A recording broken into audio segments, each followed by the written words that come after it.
ஐயனார் துணை சரியில்லை. அடுத்த ஒரு எபிசோடில் நடேசன் இருந்துட்டு என்னடா உளறிட்டு இருக்க, அந்த டாக்குமெண்ட்டு எங்கே இருக்குன்னு எனக்கே முதல்ல தெரியாது, உனக்கு எப்படி தெரியும் அப்படின்னு சொல்லிட்டு கேட்கவும், இதெல்லாம் மட்டும் நல்லா வாய்க்கு வந்தது எல்லாத்தையும் பேசுங்க, ஆனால் உங்களுக்காக கொடுத்ததை பத்திரமா வச்சுக்காதீங்க அப்படின்ற மாதிரி சோழன் வந்து சொல்லிக்கிட்டு இருக்காங்க. அங்கிள், நீங்கள் சொன்னதை வச்சு தெரிஞ்சவங்க யார் வீட்லேயும் இருக்கிற மாதிரி எனக்கு தோணலை. உங்கள் அண்ணனையும் எங்களோட ஸ்டைலில் நாங்கள் விசாரித்து பார்த்தோம். அப்பையும் அவர்கிட்ட இல்லைன்னு மட்டும் எங்களால் நல்லா கெஸ் பண்ண முடிஞ்சுது.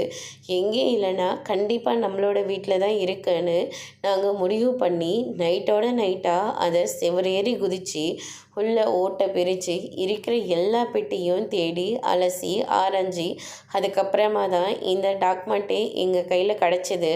அதை தான் நாங்கள் எடுத்துகிட்டு வந்திருக்கோம். இன்றைக்கே நம்ம கோர்ட்டுக்கு போயிட்டு அந்த வீடு நம்மளுடைய வீடுன்னு நம்ம கெத்தாக நம்ம மறுபடியும் நம்ம வீட்டுக்கு போகலாம் அப்படின்ற மாதிரி நிலா வந்து சொல்லிடுறாங்க. இதை கேட்டோன்னே நடேசனுக்கு சந்தோஷம் தாங்கிக்க முடியல, அவ்வளோ சந்தோஷமாக இருக்கார்.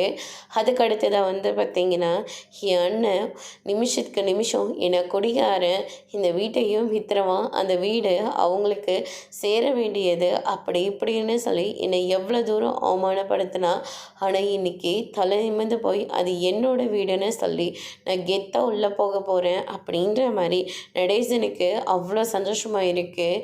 இந்த விஷயம் அவங்க அண்ணனுக்கு தெரிய வந்தால் அடுத்தடுத்து என்னெல்லாம் நடக்க போகுதுன்றதை வெயிட் பண்ணி பார்க்கலாம்.